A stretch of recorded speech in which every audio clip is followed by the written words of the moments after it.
मेरे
गई है कि कोई भी मतलब संभालने वाला नहीं है।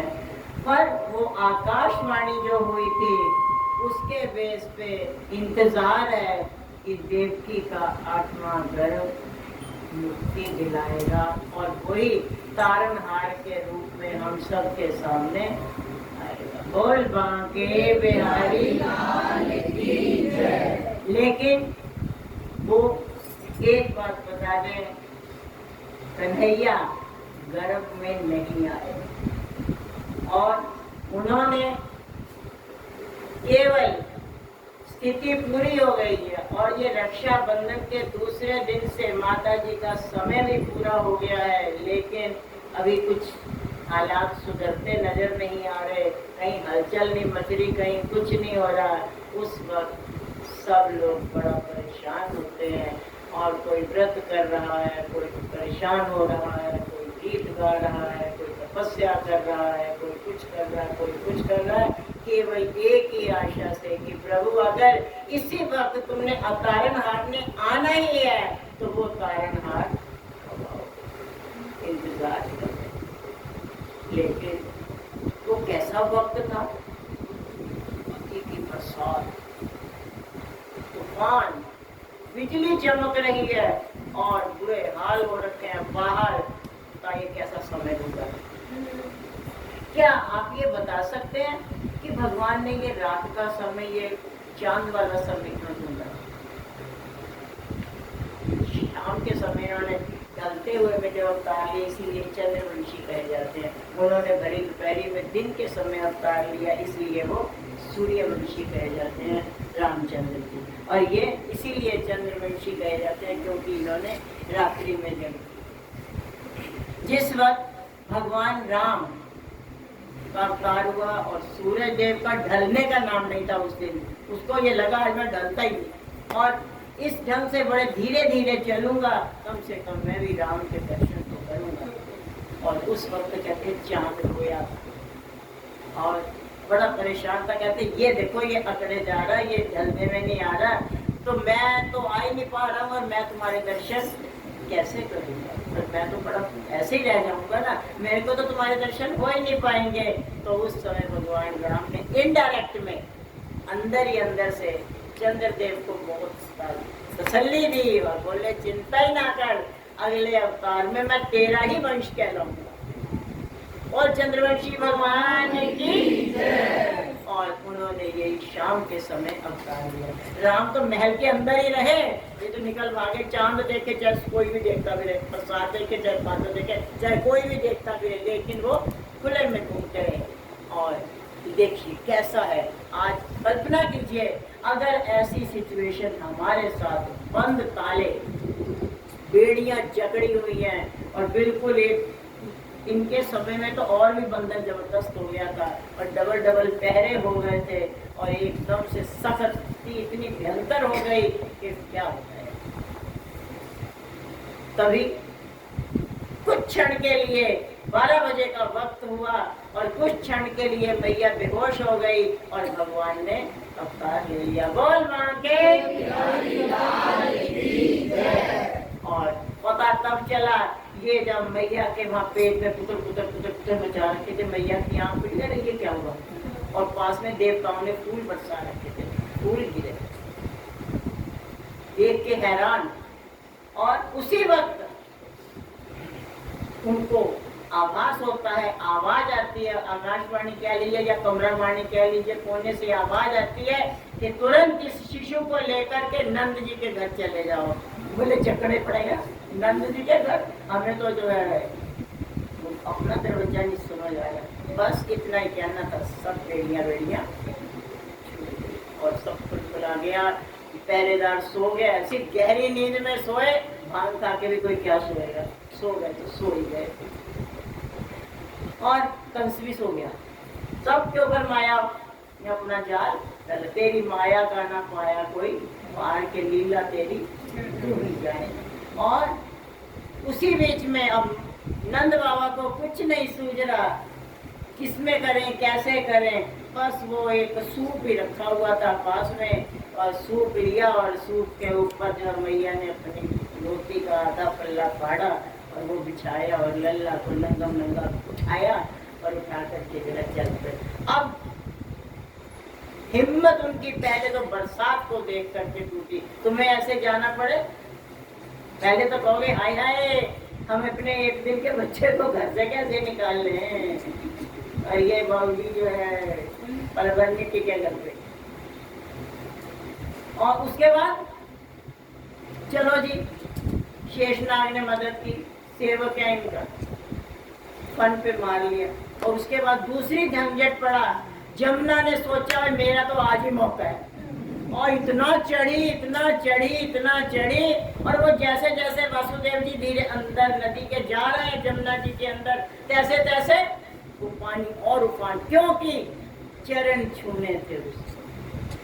वासुदेव जी हिम्मत हारे, देख चढ़ी जमुना को, चरण चूमने की लालसा थी हिमगिरी ललना को, पर तूने पग सुकुमार दिए पानी में उतार, छू के रास्ता बन गई यमुना की धार के लीला देवी।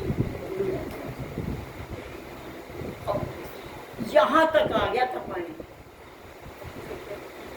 कल्पना करो भाई लोगों, आपके ऊपर ऐसी पड़े तो कैसा होगा। वहाँ जेल में मैया सोच रही है कहीं अभी ना कंस आ जाएगी, अभी ना कंस आ जाएगी, झंझट क्या पड़ गया। और वो पता चला कि लल्ला वहाँ चला गया और वो साथी भी भाग गया, पार्टनर भी, अब क्या होगा अगर कहीं अभी, उनको ये चिंता सताई जा रही है। पर और वहाँ पे उन्होंने भी, भगवान ने भी देखा कि अब जो है यहाँ तक पानी आ गया, अब कहीं ऐसा ना हो बस पिताजी हिम्मत हार जाए। धीरे धीरे से भगवान ने अपने चरण ऐसे जमुना जी को लटका दिया, उसने चरण छुए और धीरे धीरे सारी जमुना उतर गई, और बस वही जितनी थी उतनी, उससे भी बल्कि नीचे हो गई। और बिल्कुल ऐसे लगा रास्ता बना हुआ, कोई डंडी सी बना दी है, बनाई नहीं थी लेकिन उनको ऐसा आभास हुआ, और एक सेकंड के अंदर जमुना जी को पार किया और नंद जी के घर। अब वहाँ की माया देखी है, मैया सो रही, उनको होश ही नहीं, और नंद बाबा जी कह रहे हैं आ जाओ, जैसे वो पहले ही इंतजार में। कई बार आप लोगों के साथ भी घटना घटती होगी, अचानक आपके मुंह से कुछ भी निकल जाता होगा, फिर वो कह रहे कि मैंने ऐसे कब कहा, कहा तो कहा, हो गया तो हो गया। और ऐसे ही नंद बाबा जी उनको बुला रहे हैं, वासुदेव जी को कह रहे हैं आइए, और चुपचाप कहते हैं ये, और बोले जैसे वो वापस जाने लगे, कहते भरे घर से आप भी खाली कैसे जाओगे, अभी अभी यशोदा को होश ही नहीं है और बिटिया हुई है, और ये आप बिटिया, ये सूप खाली न जाएगा, इतने बिटिया को ले जाओ। और जैसे ही ये माया को ले जा करके वहाँ पर पहुँचे हैं, और पहुँच करके ठिकाने पे पहुँचे, और जैसे ही मैया को दिया, देव की मैया को, और जैसे ही सब हथकड़ियाँ सब ऐसी लगी जैसे ये है माया। क्योंकि माया को कभी देखने की कोशिश मत करना, बंदा परेशान हो जाएगा। एक बार कबीर जी ने कह दिया था कि तुम्हारी माया मैंने देखनी है। भगवान ने कहा छोड़ो महाराज, आपको क्या सूझी, दिखा तो सही तुम्हारी क्या माया माया लगा रखी, एक जलवायु दिखा दे छोटा सा, ज्यादा बड़ी ना दिखाई हो, छोटी सी, सबसे अच्छा दिखाई दे रही है ना। बोले अभी नहीं, कुछ समय के बाद।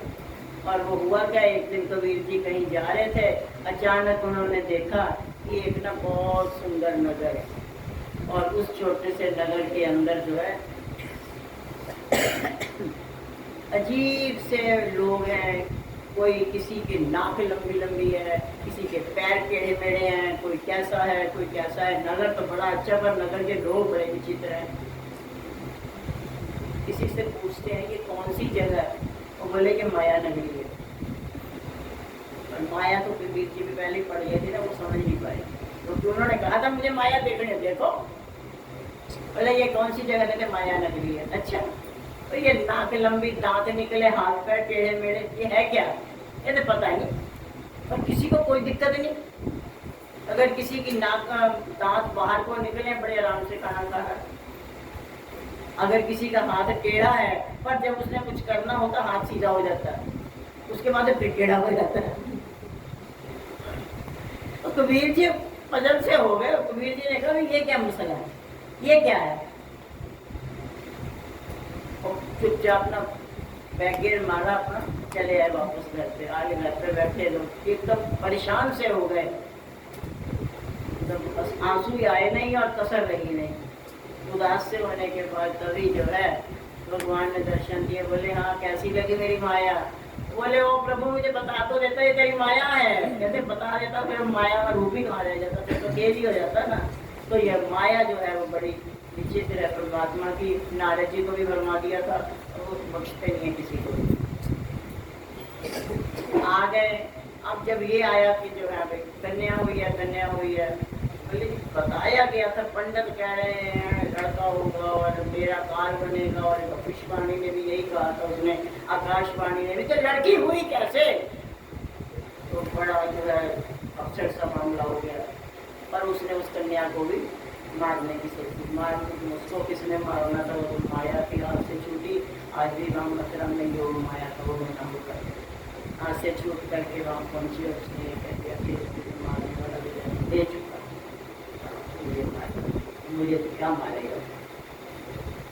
लेकिन प्यारे बहुत ज्यादा उन्होंने किया खेल, लेकिन करते करते करते करते स्थिति इस तरीके की हो गई कि संभलने में नहीं आई। आखिरकार वहां पे रहे 6 दिन तक, बच के रहना, यहाँ भी कुछ हो सकता है, छठी पे होता ही नहीं है।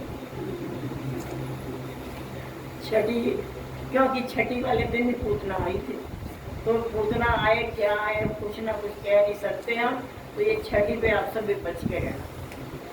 एक बार वहाँ बलजीत नगर में था कि अंतर्गत बलजीत नगर, वहाँ पे जो है वो नामदेव जी कहीं आए, तो क्या वो कर रहे थे अपनी लीला वगैरह, तो किसी ने कोई नमक का पैकेट ला के वहीं रख दिया।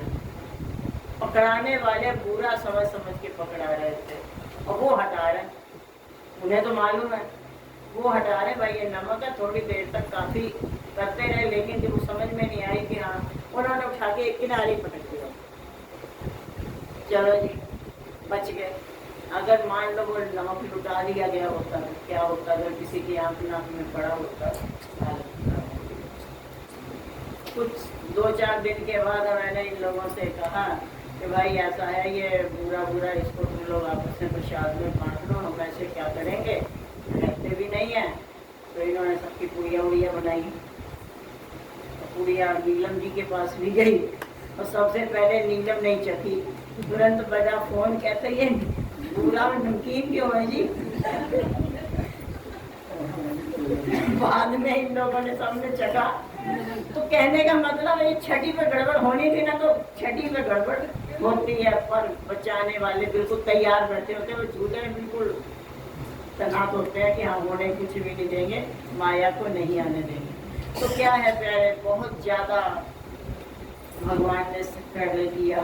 6 दिन तक पूतना माता जी आ गई, कभी प्रेरणा बढ़ता रहे हैं, कभी कोई आ रहे हैं, कभी कोई आ रहे हैं, कभी अगासुर, कभी पकासुर, कभी फलाना कौन सा सुर, सब सोई सुर आते रह गए। और 11 साल तक तो आनंद भी लिया, इतने सुर आए, इतनों सबको पहुंचाया उनके अपने घर पे। किसी को मारने के बाद उन्होंने यमलोक नहीं भेजा। और ये आपने देखा होगा कि जिस समय पूतना का वध हुआ था, और इधर तो पूतना का वध किया है बाल रूप में इधर जमीन धरती पे, लेकिन उधर बैकुंठ में पूतना को भेज के कहते हैं आइए माते। इस नारद जी ने पूछा भी ये माते कैसे हुई है? तो आपको जहर दे रही थी, कहते इसका दूध पिया और दूसरे माँ ही पिलाती, तो इसलिए माँ को कहती आइए माते। क्या है, ये भी एक अपसरा ही थी, लेकिन शापित थी। तो क्या है प्यारे, जीवन में बहुत प्रकार के जो है स्ट्रगल आते रहते हैं। भगवान ने ये करके दिखाए। उधर तो जो है इतने सारे सुरों को मार रहे हैं, उधर जो है बच्चों के साथ जो है वो कर रहे हैं, बॉल खेल रहे हैं, गुल्ली डंडा खेल रहे हैं, और कहीं जो है मक्खन चुरा रहे हैं, कभी गोपियों को सता रहे हैं, कभी कुछ कर। कौन कहेगा कि इन्होंने सुर मारे और ये बड़े बुरी हैं? और उनको सब मालूम है कि कहाँ कहाँ पे कैसे किस वक्त कौन सी क्रिया करनी है। ये गेंद वाली क्रिया पहले भी नहीं हुई, आखिर बाद में भी नहीं हुई। वही दिन था जिस दिन उस नाग का कल्याण होना था और उसको जो है पताल में भेजना था, जो इतना भयंकर जिसने जमुना जी के पानी को गंदा कर रखा था। अभी 6 दिन तक ये प्रोग्राम चलेगा। अब तो धीरे धीरे हम आ रहे हैं ठुमका लगाने की स्थिति में, क्योंकि हमारा कन्हैया आने वाला है। और बस आने वाला क्या है, एक ये बच्चा बैठा तुम्हारा प्रथम जी महाराज, ये इनका एक सवाल है। ये कहते हैं कि कन्हैया जी बड़े कब होंगे? हर साल आज हमारा कन्हैया 1 दिन का हो गया जी, आज 2 दिन का हो गया जी, आज 3 दिन का हो गया, अब छठी हो गई, 6 दिन का हो गया, अगले साल में 3 दिन के 2 दिन के होते हैं। पर क्या है, वो ये दिखा देते हैं मैं अजन्मा हूँ। ये स्थिति तभी बनती है कि मैं अजन्मा हूँ, मेरा जन्म हुआ ही नहीं। और उनको जन्म लेते हैं किसने देखा? जन्म हुआ ही नहीं उनका, उधर सीधे सीधे आ ही गए। मैया को तो जब उन्होंने अपनी शरारत की है तो मैया को पता चला, अरे तो मामला तो प्रगट हो गया, पता ही नहीं चल पाया। क्योंकि ये राम जी को कह लो, कृष्ण जी को कह लो, ये जितने भी अवतार हुए हैं अजन्मा है, इनके जन्म नहीं हो सकते। विष्णु का जन्म नहीं हो सकता, ब्रह्मा जी का जन्म नहीं हो सकता, विष्णु भोलेनाथ का जन्म, इनके मम्मी पापा ही नहीं है, कहाँ होगा? तो अजन्मा है। ये जन्म भी लिया, हर साल जन्म लेते हैं, 6 दिन के, 4 दिन के, 5 दिन के होते हैं, उसके बाद फिर बच्चे बन जाते हैं और उसके बाद फिर, क्योंकि ये तो साल भर में वो कहते हैं हमको तुम समझो तो मैं तुम्हारे साथ हूँ, और ना समझो तो फिर। एक वो आया था कि भाव के ऊपर कि एक अपने यहाँ मूर्तियाँ पत्थर की होती है ना, किसी ने कहा, अब्दुल नाम का कोई बंदा, उसने कहा खिजाते हुए किसी को, हिंदू को, कहते कमाल, अगर पत्थर पूजे हरी मिले तो मैं पूजू पहाड़, पत्थर पूजे हरी मिले तो मैं पूजू पहाड़। और जो था रामो, उसको भी लगा कि ये तो बात बहुत गड़बड़ हो गई है, तो हमारी बेइज्जती हो रही है। बोले हाँ, अगर टोपी पहने खुदा मिले तो मैं हूँ कृपाल।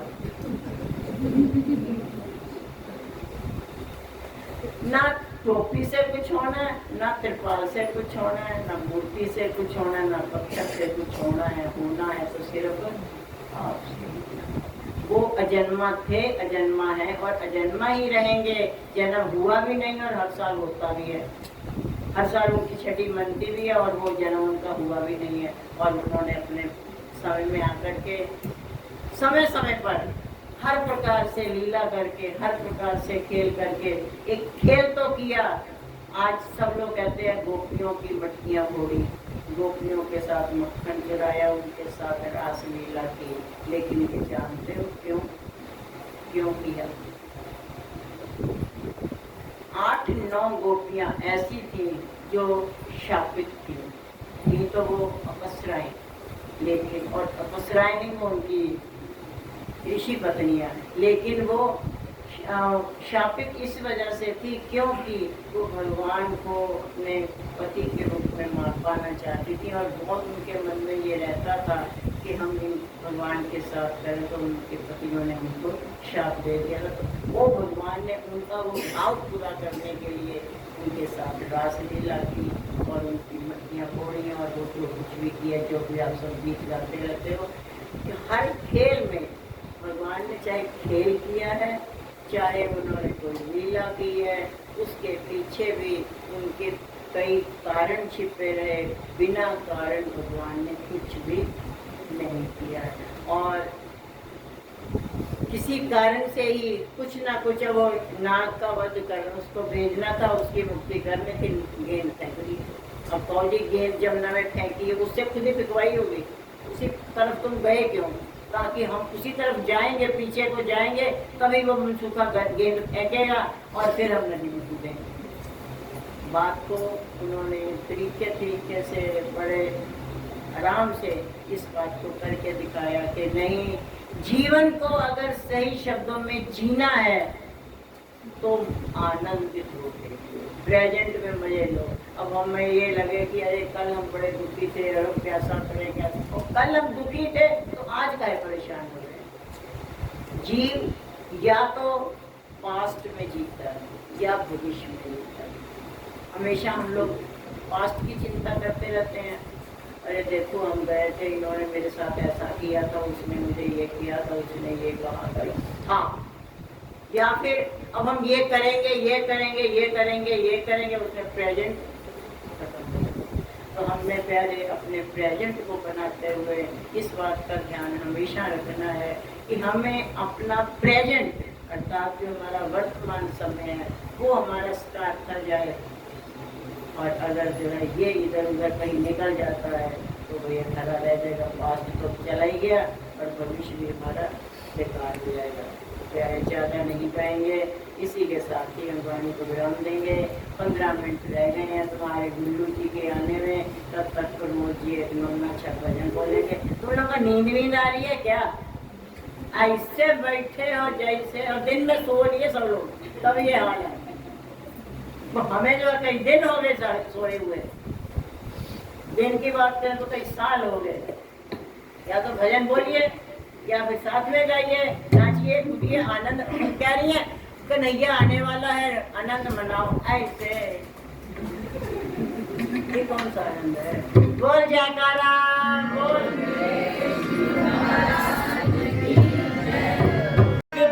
के यार सुदामा कैसे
तमेव माता च पिता तमेव तमेव बन्धु च सखा तमेव तमेव विद्या सर्वं तमेव तमेव सर्वं तमेव सर्वं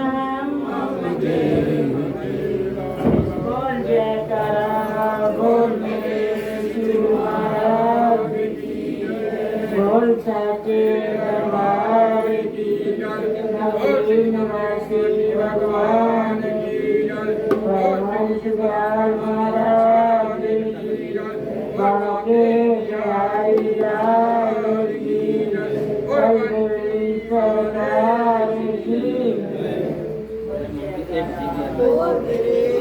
महाराज की जय।